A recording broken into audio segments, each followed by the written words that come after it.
Have you ever noticed something strange about our moment in history? We live in an age where we can split atoms, land rovers on Mars, and edit the very code of life itself, and yet we struggle to sit quietly with our own thoughts.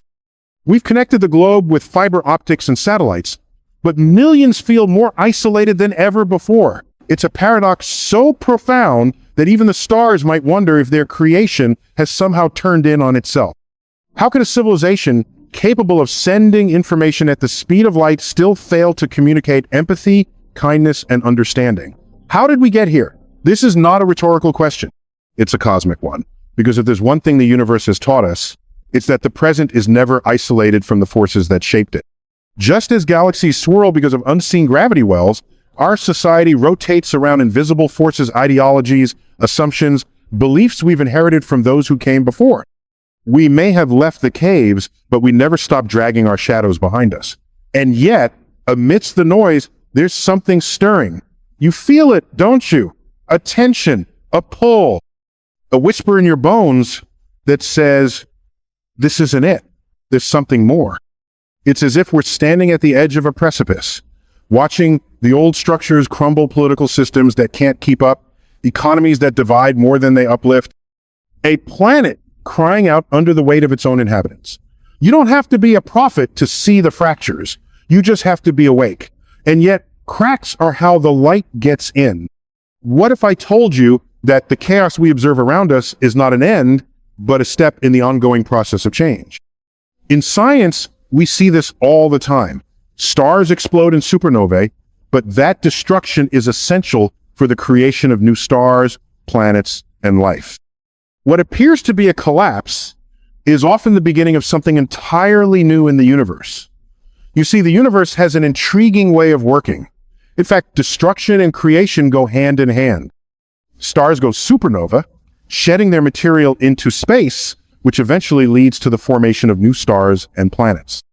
The elements in your body iron, in your blood, calcium in your bone sear, made from the remnants of these ancient stars. Our very existence is connected to these cosmic cycles. The iron in your blood, the calcium in your bones, the oxygen you breathe, they all came from a star that died so you could live. So let's get something straight from the beginning. Collapse is not a curse. It's a cosmic signature, a clue, a preparation. And now, let's bring this back to Earth. This isn't just about distant stars or cosmic events. It's about you. It's about your place in the universe. Maybe you felt like there's more to life than the routines we often find ourselves stuck in. That feeling is not accidental. It's the curiosity of your human nature. The same curiosity that has driven us to explore the stars. It's not arrogance, it's alignment. It's your internal tuning fork resonating with a frequency not yet fully born on this planet. You could think of yourself as part of the early stages of a new phase in human evolution. Just as the first cells on Earth were prototypes for complex life forms, you are part of a prototype for a future, more conscious version of humanity. It's not a distant idea, it's happening right now. And every time you question the systems, every time you refuse to play a game that feels rigged, every time you choose curiosity over cynicism, you're participating in its construction. Now, you may ask, why now? Why am I feeling this? And as always, the answer can be found in the stars literally. Our connection to the cosmos is more than metaphorical. It's grounded in the very fabric of the universe. Let's zoom out, way out. Roughly 13.8 billion years ago, everything you know, every tree, every tear, every triumph was compressed into a single point, no larger than a grain of sand. Then it expanded violently, rapidly, beautifully. That moment, the Big Bang was not just a beginning, it was a continuation. Because the universe didn't create you, it became you. You are not a passenger in the cosmos. You are a manifestation of it, a local expression of something infinitely vast. And in that expansion, the laws of nature unfolded like a symphony. Gravity, electromagnetism, the weak and strong nuclear forces, these became the scaffolding upon which everything rests. Now, let me ask you something bold. What if consciousness is not merely a byproduct of the brain, but a fundamental part of the universe? Some of the most cutting-edge ideas in science suggests that awareness may not be an accident of biology, but an integral feature of the cosmos itself. What if the universe doesn't just permit awareness, it requires it? That's not just poetic musing. It's a hypothesis gaining traction in the fields of quantum physics, information theory, and cosmology. The idea that the universe might not just be a machine, but a mirror. That what we observe is inseparable from the observer. That our collective awakening, our shift in awareness, is not an isolated human story, but a continuation of cosmic evolution. In this light, the chaos around us takes on a new form. It's not dysfunction. It's transformation. Old systems breaking down because their frequency no longer matches the vibration of where we're headed. It's like trying to play a cassette tape in a world where we now understand quantum computing. The old systems just don't align with the new reality. And just like technology evolves, so must our understanding of the universe. Yes, the world is experiencing turmoil, but in science we know that chaos often precedes evolution. It's a data point in the system signaling a shift. The real question is, are we prepared for the transformation? Humanity is on the brink of a transition, what we might call a new Earth, or perhaps an evolution of human intelligence. It's not a mystical concept, it's a scientific one. Just as species evolve through natural processes, our collective consciousness is evolving too. This is a real shift, grounded in the laws of nature, not just abstract philosophy, not mystical, not abstract, but rooted in the same logic that governs the movement of planets and the birthing of stars. And those signs you've been seeing, these signs are not just coincidences, they are the result of natural forces.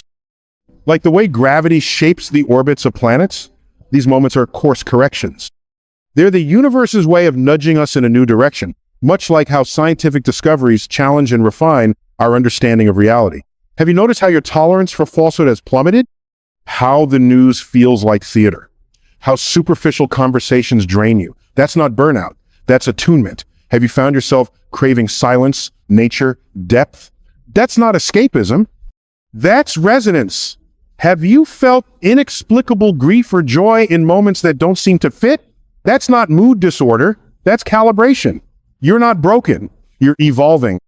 You are a node in a planetary network of awakening, a neural impulse firing not in the brain of a single organism, but in the collective mind of Earth itself.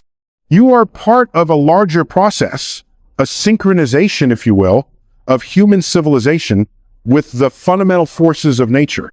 It's not some esoteric idea, it's the application of natural laws that have governed the universe for billions of years. Our role is to recognize and align ourselves with those forces. So what does that mean for you? It means that your doubts are valid, your longings are intelligent, your discomfort with the status quo is not rebellion, it's prophecy. You are feeling the shift because you were built for the shift. And just like a star must collapse to forge heavier elements, you may feel pressure, confusion, loss, the shedding of layers that no longer serve. But remember, no galaxy forms without gravity, and no transformation occurs without tension. The question isn't, will we make it? The question is, will we participate in it consciously? You see, the human experience has always oscillated between light and shadow, between moments of divine clarity and stretches of self-inflicted chaos. But there are junctures in Temerari, pivotal thresholds, where the entire trajectory of our species reaches a point of inflection, a cosmic crossroad. And whether we recognize it or not, we are now living in one. We are not just adapting to a rapidly changing world, we are being summoned into a higher expression of ourselves. But this transformation doesn't arrive as a ceremonial trumpet blast. It arrives in subtler ways. It arrives when old systems start to feel hollow, when careers that once excited us suddenly feel like costumes, when conversations no longer stimulate the soul.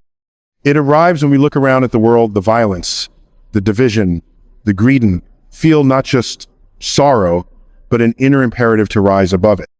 And perhaps most importantly, it arrives when we begin to see the madness, not just in others, but in ourselves, in our automatic reactions, in our conditioned beliefs, in the machinery of thought that never pauses long enough to question its own code. These moments of disruption are not breakdowns. They are breakthroughs. They are the signs. And if you're seeing them, it means you're being prepared, not punished, for something greater. Let's be clear.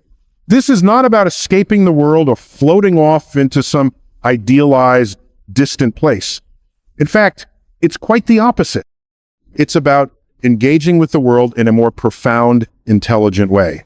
It's not about running away from reality. It's about understanding it more deeply. It's about engaging the world more fully than ever, but from a higher frequency of awareness. It's about being in the chaos without becoming it, standing in the fire without turning to ash, participating in systems not to perpetuate them, but to transform them from the inside out. That's what it means to cross into the new earth. Not to fly away, but to walk through this one with new eyes. And here's the elegant twist of cosmic humor. The signs you're looking for out there on the news, in politics, in the trembling tectonics of global events, those aren't the real signs. The real signs are in you. They're in your sudden intolerance for superficiality, your unexplained desire to simplify, to declutter, to turn down the volume and turn up the presence. They're in your spontaneous generosity, your inexplicable compassion for strangers, your tearful response to beauty. These are not quirks of personality. They're indicators of resonance, markers of inner alignment, signs that your inner compass has begun pointing toward the coordinates of the new earth. Now, let's borrow a metaphor from physics, because sometimes the language of the cosmos helps us understand ourselves. When a system reaches a point of instability, it doesn't revert to its previous state. It evolves into a higher order. This is known as a phase transition. Water doesn't become less chaotic by calming itself into a puddle. It evolves into vapor and ascends. Our civilization is undergoing just such a phase shift. And like molecules in a boiling pot, some particles will rise while others remain. This is not judgment. This is physics. And in this context, your transformation is not just spiritual, it's thermodynamic. Your consciousness is heating up, becoming less dense, more agile. You are rising, and yes, it may feel disorienting. Because the environments that used to sustain you, the friendships, the habits, the routines may no longer match your state. That's okay. Evolution is never symmetrical. Growth is rarely graceful, but it is necessary. Dolores Cannon, a woman whose work bridged science and spirituality, spoke about this very transition. She didn't ask us to believe blindly. She asked us to observe, to look within, to trust our own instruments of perception. She described Earth as a sentient being, not metaphorically, but literally, a planetary consciousness undergoing its own evolution. And like any organism, it cannot carry parasitic energies into its next state. It must cleanse, it must shed, it must purify, not as punishment, but as preparation. In her words, the Earth is ascending. It is transitioning to a new vibrational frequency, a new state of being. And those who wish to accompany her must do the same. This doesn't mean perfection. It doesn't mean sainthood. It means resonance, a willingness to evolve, a willingness to release the anchors of fear, hatred, resentment, and illusion that keep us stuck in lower realities. And perhaps that's the most challenging part, because the heaviest weights are not on our backs. They're in our minds. They are the stories we cling to, the identities we defend, the grudges we refuse to forgive. But here's the truth. The frequency of the new earth cannot support the density of unresolved trauma. It's not personnel, it's vibrational, which means if you want to rise, you must release. Release the need to be right, release the need to be understood, release the comfort of victimhood, not because those things didn't happen, but because holding on to them keeps you tethered to a timeline that no longer exists. Forgiveness, then, is not a moral act. It is a gravitational decision. It is choosing to leave behind what cannot cross with you. And what awaits on the other side? Not a utopia, not an escape, but a clearer, cleaner version of this very world. A reality where systems serve instead of suppress. Where intelligence is measured by wisdom, not accumulation. Where relationships are rooted in authenticity, not performance. This world isn't out there.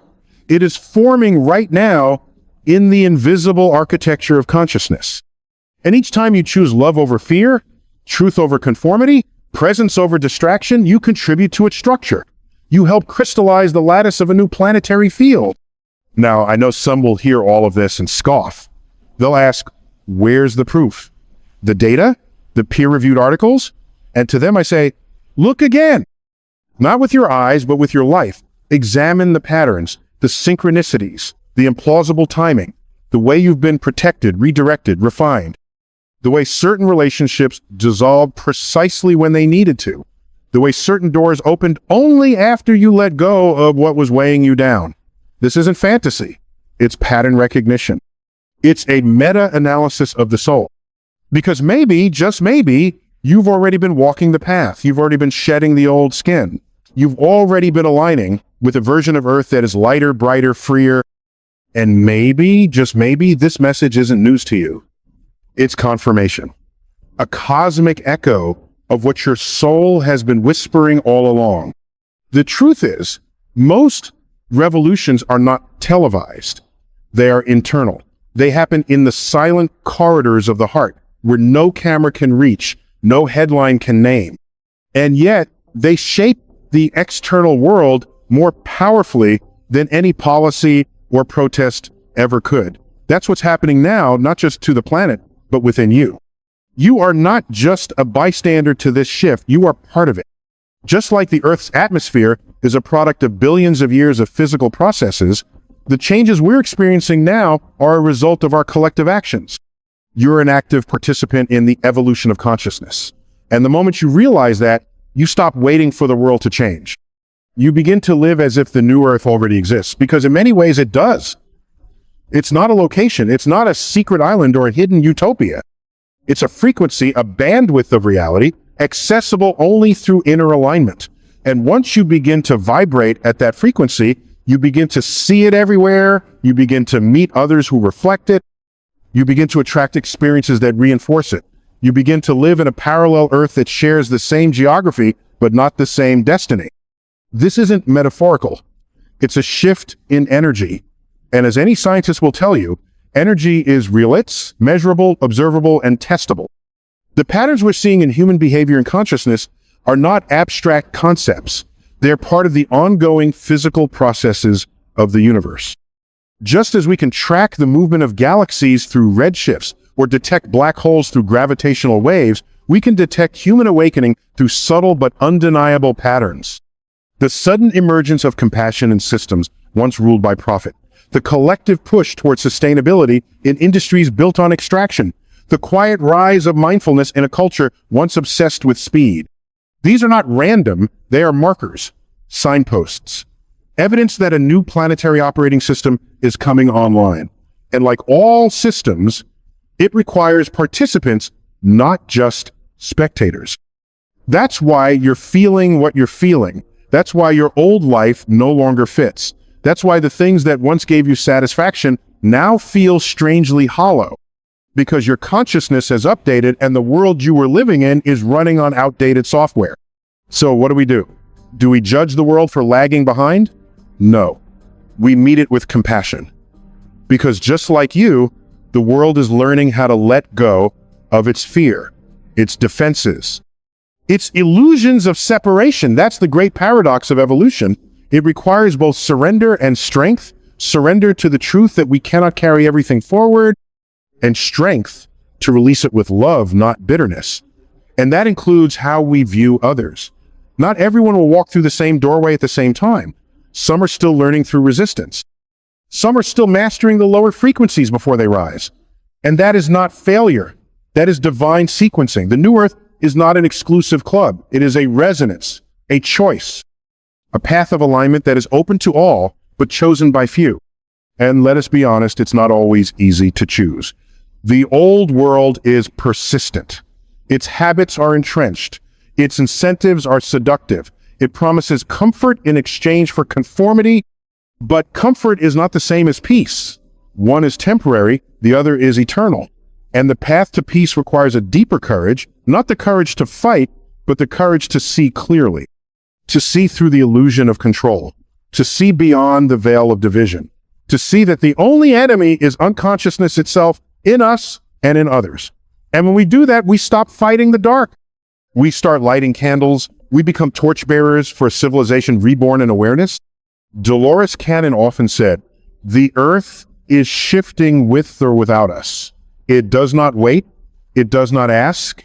It ascends because that is its evolutionary imperative." And just as a river does not stop for the stone, the earth will not pause for those who resist, but it will welcome all who flow. And if you've been called to this message, it means you've already started flowing. You've already felt the tug. You've already sensed the current of something greater, something higher, something real. So don't doubt it. Don't second guess the call. Trust that your soul is not naive. It chose this lifetime with precision. It knew the stakes. It knew the timeline. And it volunteered not to survive this transition, but to help shepherd it. You are not just waking up for yourself. You are waking up for your bloodline, for your community, for generations that will inherit what you now choose to create. And yes, you will face resistance, but resistance is proof of movement. It's what you feel when you begin to rise out of gravity's grip. And the gravity of the old Earth is strong, not because it is powerful, but because it is familiar.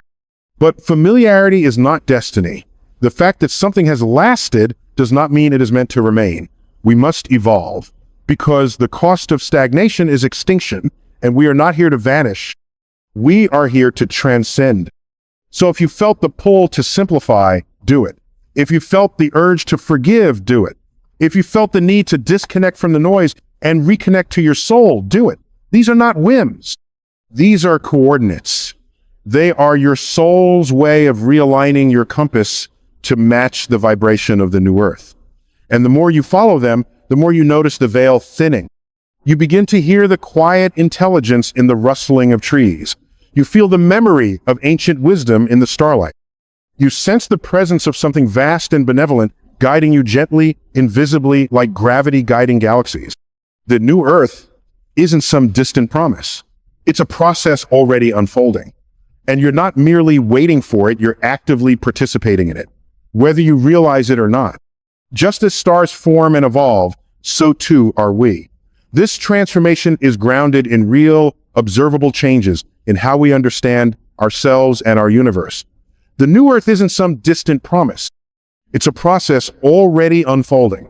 And you're not merely waiting for it, you're actively participating in it, whether you realize it or not.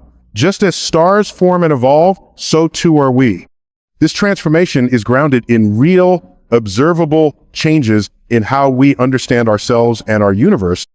There are moments in life that feel strangely out of sync with the world around you. Moments where time seems to slow down, not because the clock is broken, but because your perception has sharpened. You begin to notice things you previously ignored. The quiet dissonance in a room full of noise, the emotional weight behind someone's smile, the flickering emptiness beneath societal rituals we've accepted as normal. These are not random quirks. They are thresholds, signs, indicators that your nervous system is recalibrating to a different signal, one not broadcasted through television networks or algorithmic feeds, but through something much older and far more reliable, the language of resonance. You feel drawn to truth like never before. Not the truth filtered through politics or ideology, but the raw, unembellished truth that often arrives quietly, like light through a crack. You begin to see through performance. You recognize when people are speaking from fear rather than wisdom. You sense manipulation in places where you once only saw tradition. This sensitivity isn't weakness, it's evolution.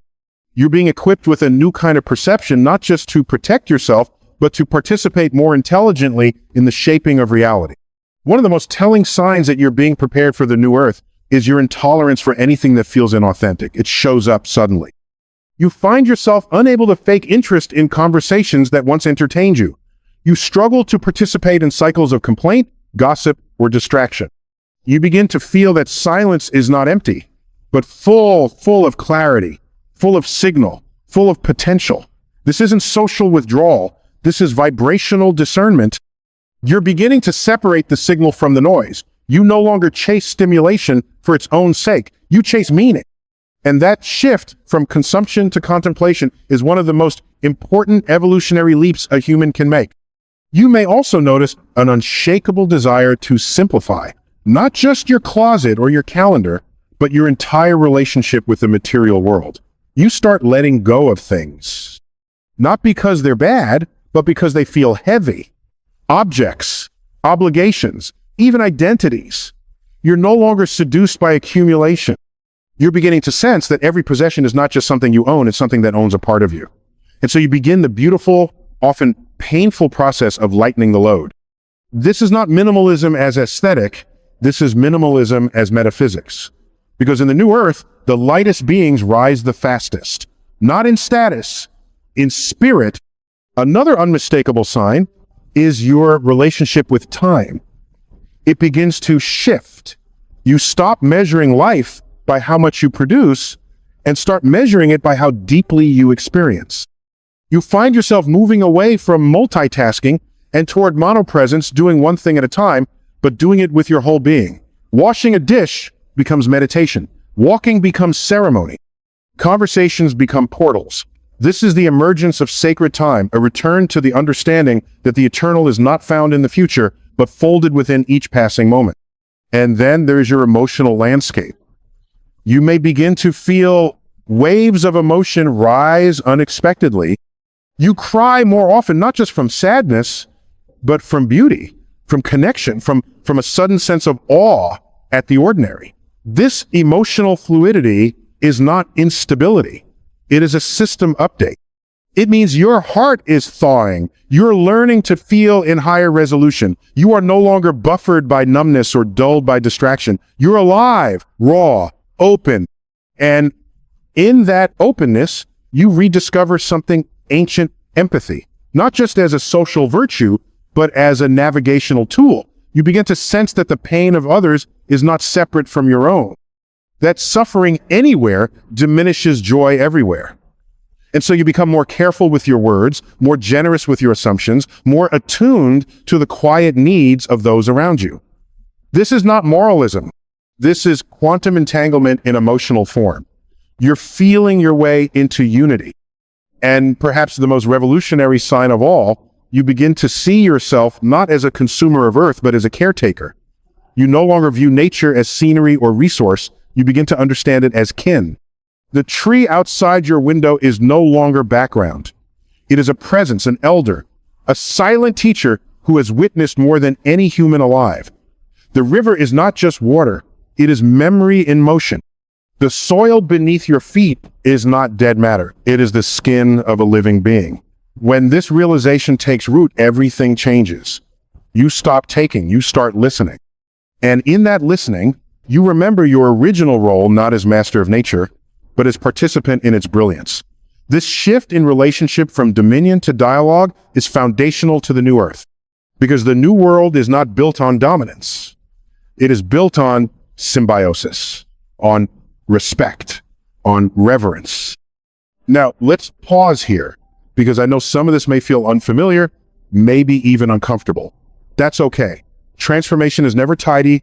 Growth is not linear. You may be feeling tired, disoriented, uncertain, not because you're broken, but because you're rebooting. The very operating system of your consciousness is being rewritten. The hardware is still human, but the software is becoming universal. And this takes time. Grace, patience. You're not late. You're not off track. You're arriving precisely on time for the version of Earth you were born to help co-create.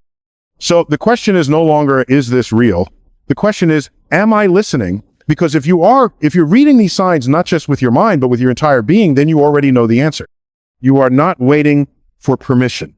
You are responding to purpose. You are not watching the new Earth from afar. You are helping to build it one thought, one choice, one vibration at a time. So now we stand at the edge of something vast, not in space, not in time, but in consciousness. This is not the edge of a cliff. It is the threshold of a new atmosphere, a breathable future, a future that cannot be delivered by institutions or dictated by tradition. It must be cultivated in the invisible space between each human heart and the next. That's the new frontier, not Mars, not the metaverse, but the reclamation of inner space, the vast, unexplored continent of the human spirit. now finally waking up to its role in the cosmic equation. And the truth is, not everyone will walk through this door. Not because they are incapable, but because they are not yet ready.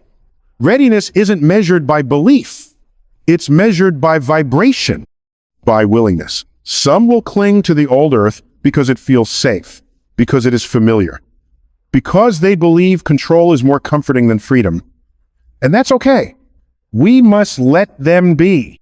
We must meet them with compassion, not condemnation, because we too were once asleep. We too once mistook habit for truth, fear for instinct, survival for living. But for those who feel it, truly feel it, the time is now. No more stalling, no more studying the map from afar, no more seeking signs when the signs have already been inscribed into the marrow of your being. The New Earth is not an escape from reality. It is the deepest embodiment of it. It is what happens when your values become your actions, when your presence becomes your protest, when your daily choices echo across time as beacons for generations unborn. So let this be your invitation. Not to be perfect, but to be present. To carry the new world in your tone, your eyes, your silence, your decisions. Let your peace be your rebellion. Let your joy be your resistance. Let your stillness destabilize the systems built on urgency. Because you don't change the world by fighting the old. You change it by embodying the new. So clearly that others cannot help but question their own reflection. And if at times it feels lonely, remember this. The pioneers always walk ahead of the crowd. That is the burden of vision. That is the blessing of foresight. You are not lost. You are just early. You are not separate. You are simply tuned to a frequency, still faint in the collective, but growing stronger by the day. You are a prism through which the light of tomorrow bends into color. And when enough of us remember who we are, not citizens of nations, but caretakers of a living earth, the planet will not need to be saved. It will have already been reborn. This is the real revolution. Quiet, gentle, inevitable. And if you're here, if you've stayed, if something in your soul is humming with the rhythm of these words, then you are already part of it. You don't need to push, you don't need to prove, you just need to continue. Continue shedding what no longer belongs. Continue listening to the wisdom that doesn't come from noise, but from stillness. Continue choosing alignment over approval, integrity over acceptance, soul over structure. Because in the grand orchestration of the universe, your role is not random. Your voice is not noise. Your life, when lived fully, openly, courageously, is a frequency. And when that frequency is clear, when it rings true, it becomes a note in the larger song of the cosmos, a song that says, we are awakening, we are evolving, we are crossing, and we are not looking back. Thank you for listening. Thank you for remembering. Thank you for becoming. The new earth is not something far in the future. It's already in motion. It's happening now. And you are part of that change. Just as the universe has always been in a state of flux, so too are we. And you, by simply existing and engaging with this world, are already contributing to its evolution.